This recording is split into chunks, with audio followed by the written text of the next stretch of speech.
Welcome to Hard Talk with me, and again. Welcome to Hard Talk on the BBC World Service with me, Stephen Sackur.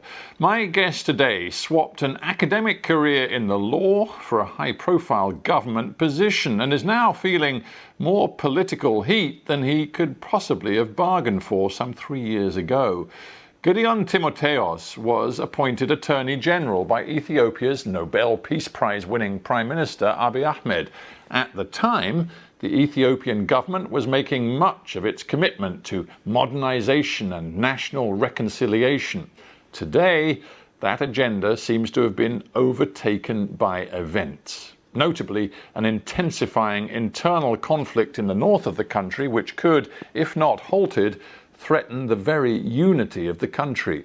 Last November, the Ethiopian army moved into the northern region of Tigray to remove the regional government led by the Tigray People's Liberation Front, the movement which dominated the national government for decades before the current PM came to power.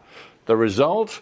A bitter conflict in Tigray, which has now spilled into the neighbouring regions of Amhara and Afar, and it's drawn in forces from neighbouring Eritrea in support of the Addis government.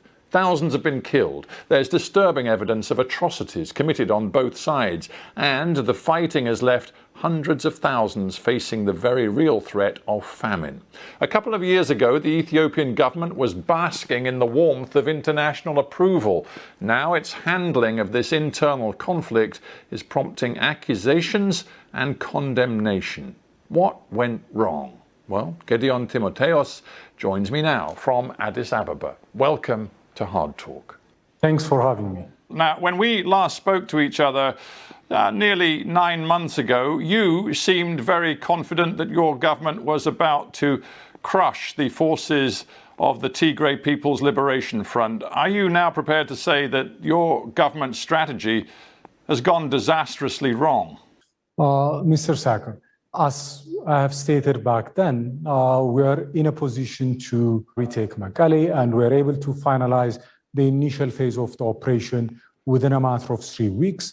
We took over Mekelle, we established an interim administration, we invested on rehabilitating Tigray. And remember, it was a conflict that was forced upon us. It was not a conflict that we got into by our own volition and willingness. So that's how we see the situation. Well, you haven't answered my question, because since then, and of course your forces did take Mekelle, since then things have gone very wrong. Your forces left Mekelle in June, and since then the TPLF, the Tigrayan rebel forces, have retaken much of Tigray from your national army, but they've also moved into the neighbouring regions of Amhara and Afar. They hold much more territory now. So what's gone wrong?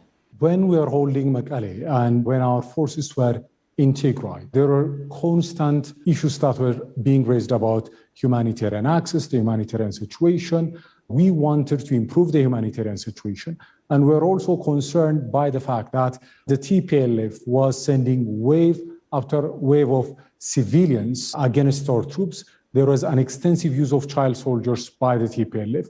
So under these circumstances, to mitigate and minimize the humanitarian cost and suffering, we did the responsible thing. We declared a unilateral ceasefire and we withdrew our troops from Mekelle. Unfortunately, the TPLF continued with its aggression and belligerence and escalated the conflict. It expanded it into Afar and Amhara regional state, committing gross atrocities against civilians.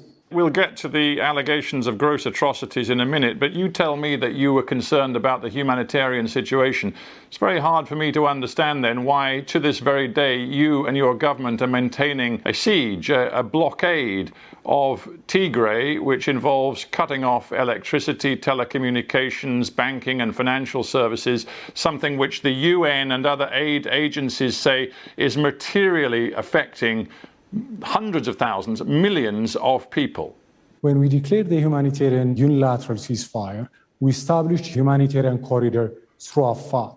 It was the TPLF, the terrorist TPLF, that expanded the conflict and turned this corridor into a conflict zone. Why don't you end the blockade, Mr. Attorney General? As I said, we had facilitated humanitarian access and corridor through Afar. Now, as far as electricity and other essential services are concerned, the utility companies, the corporations that provide these services, they had several of their personnel killed in Tigray while they're trying to repair basic infrastructure. They have been subject to attacks. So under the existing insecurity, with the continued aggression of the TPLF, it would be difficult for these corporations to send their personnel, their employees in Tigray. So had the TPLF reciprocated the unilateral ceasefire, then it would have been a different circumstance. Well, of course, as far as the Tigrayans are concerned, and I did speak to a Tigrayan spokesman very recently, you'll know that they believe that there is no way they can end their armed struggle until you end the blockade, and there's no sign of it ending. There are also worrying signs that your government sees the international aid agencies, the NGOs that are trying to deliver help to hundreds of thousands of people who are facing famine in Tigray. You appear to see them as part of the problem. One government spokesman, Redwan Hussein, recently referred to aid groups as playing a destructive role. What is that supposed to mean? That's only a reference to a very small minority of organizations. The overwhelming majority of aid organizations are providing aid and assistance to those in need. We are cooperating with them.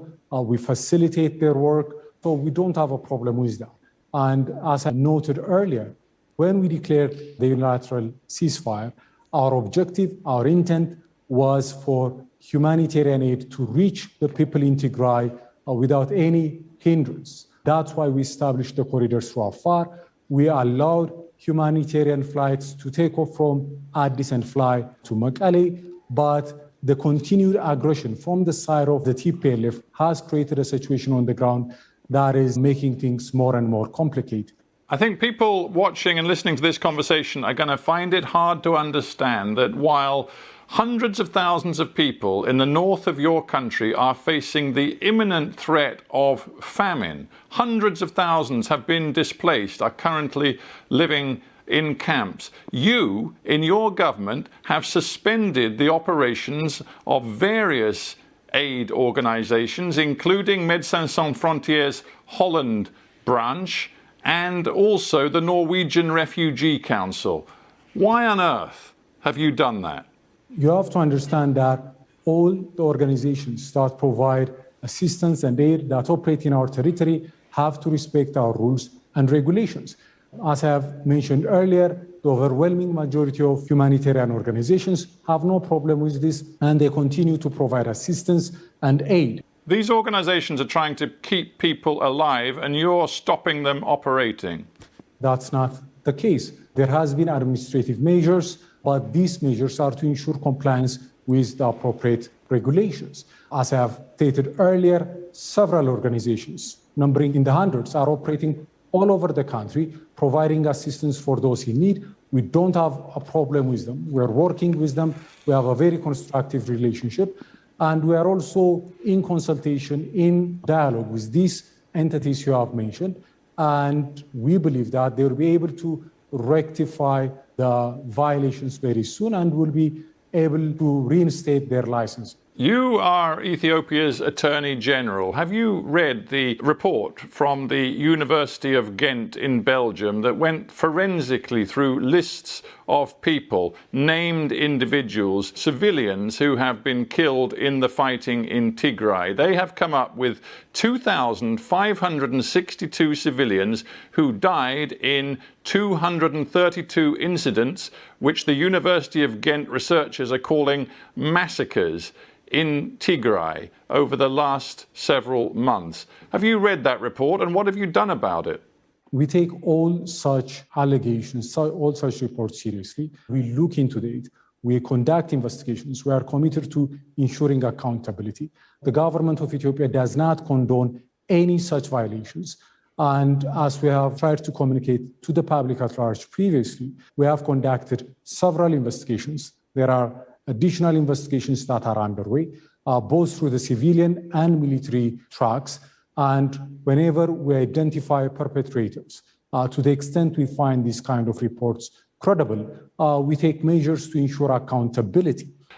Amnesty International have released a report this month, again using more than 60 testimonies from eyewitnesses, which they say provides overwhelming evidence of systematic sexual abuse, rape and other terrible forms of sexual abuse carried out by Ethiopian army forces in Tigray since the beginning of this conflict. When you talk about justice and accountability, what have you done about that? We are conducting and we have conducted investigations. We have several of our own soldiers responsible. Many have been court-martialed. There are ongoing investigations. These are things we take seriously. We don't condone this kind of behavior. We don't tolerate these kind of human rights violations. But I must also point out that some of these reports you have mentioned, there is a tendency to sensationalize. There is a tendency to draw very sweeping conclusions that are not supported by the extent and scope of the investigation. Some of them have also adapted methodologies that we think are rather flawed. Be that as it may, as I have said earlier, both through a civilian track and a military track, we have conducted investigations. I find it hard to believe your government is taking these allegations seriously when one of your own spokespeople described the Amnesty International report as nothing more than sensationalized attacks and smears.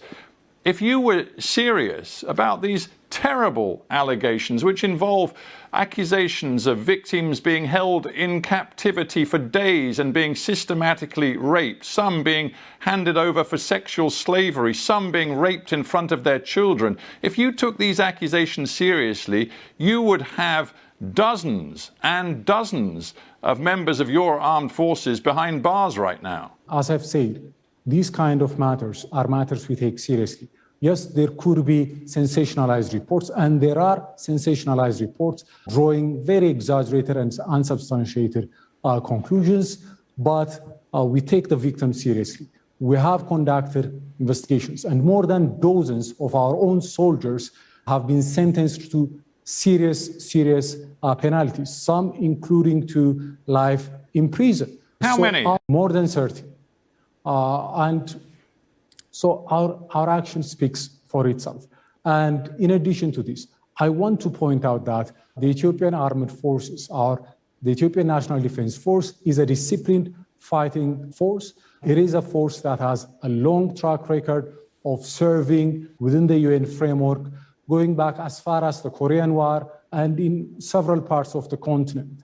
Its reputation for discipline, for integrity, is there for all to see. I'm sorry, Mr. Attorney General, but if you're telling me more than 30 soldiers have been convicted of the most serious sexual crimes in the course of this conflict over the last few months, there is clearly something much deeper going on. How many senior commanders of the Ethiopian military have been fired and held to account for what their men are doing? Because this isn't just a one-off, this is systematic. If you read the Amnesty International report, that is quite plain. We don't agree with their conclusion that this was systematic. They have conducted their report, their investigation remotely. They have relied on what they call community workers. We are very skeptical of who those community workers might be. We conduct our investigations on the ground. And as far as accountability is concerned, our commitment, our seriousness has also been demonstrated by the fact that we have allowed the UN High Commission for Human Rights to conduct a joint investigation with the Ethiopian Human Rights Commission.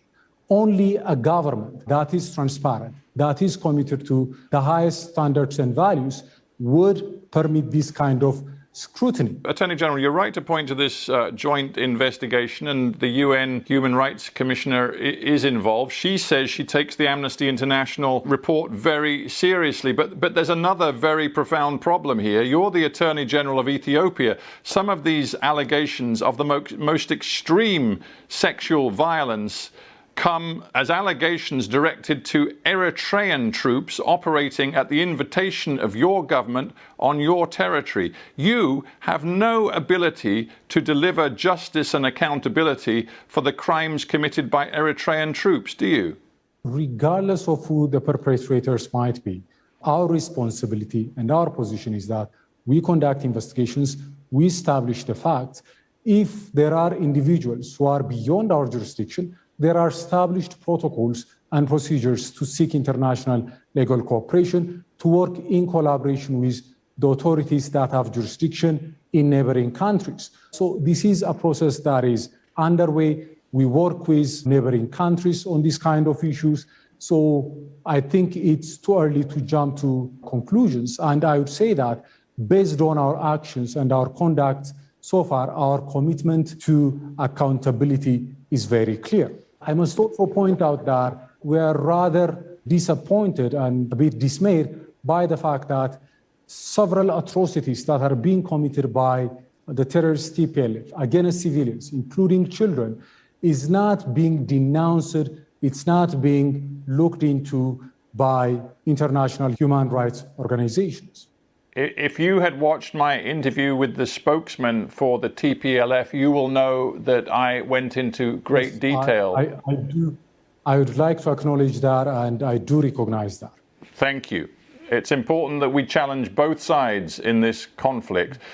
Let's get back to your side. Let's get back to the language being used by your own Prime Minister, Abiy Ahmed, who just last month used these words to describe the Tigray People's Liberation Front. He described them as a cancer, as weeds, as a disease. He said that these weeds will be removed from our country.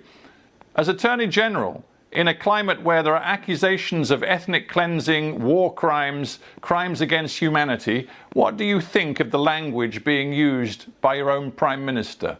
The statement issued by the Office of the Prime Minister was referring to a terrorist organization. There have been instances in the past in which notable world leaders have used similar language to refer to terrorist organizations like ISIS. Given the pain and agony that the TPLF is causing to the people of Ethiopia, not just the recent massacres and atrocities it has committed, but what has transpired over the past 3 decades, that is a sentiment that most Ethiopians share. The problem is that what we see happening in the country is that, for example, in Addis Ababa, it's quite plain over the last couple of months, hundreds of ethnic Tigrayan people have been rounded up and detained by your security forces. We see, in reaction, the American USAID chief, Samantha Power, saying dehumanizing rhetoric hardens tensions and can historically accompany ethnically motivated atrocities. Do you understand why the international community is increasingly concerned by what they see and hear coming from your government? The TPLF has legitimately been designated as a terrorist organization by our parliament. Anyone who supports, provide material assistance or sponsors this kind of organization would have to be held accountable. The TPLF happens to be an organization organized along ethnic lines, so most of its supporters, most of its operatives or financiers happen to be, not all of them, but most of them happen to be from one ethnic group. So sometimes some outsiders might not understand this context, this situation, and the challenge we face. So I understand where they are coming from, but they also have to understand the environment within which we are operating.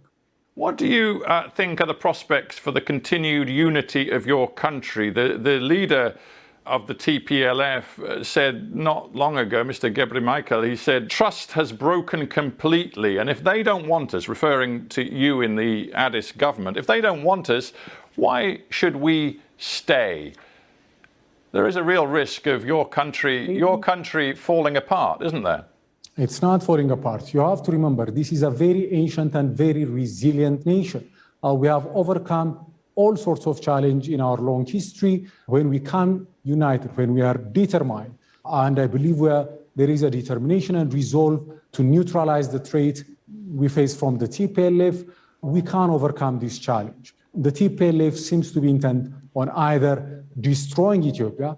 It doesn't seem to be willing to tolerate an Ethiopia that it can't dominate, that it can't rule. And its objective of either reasserting hegemony or dismembering Ethiopia, these are not objectives acceptable to the people of Ethiopia. There really doesn't seem to be a unified position now amongst all of the people of all of Ethiopia. I'm just very mindful of what Abiy Ahmed said when he won that Nobel Peace Prize back in December 2019. He said, before we can harvest peace dividends, we must plant seeds of love, forgiveness and reconciliation in the hearts and minds of our citizens.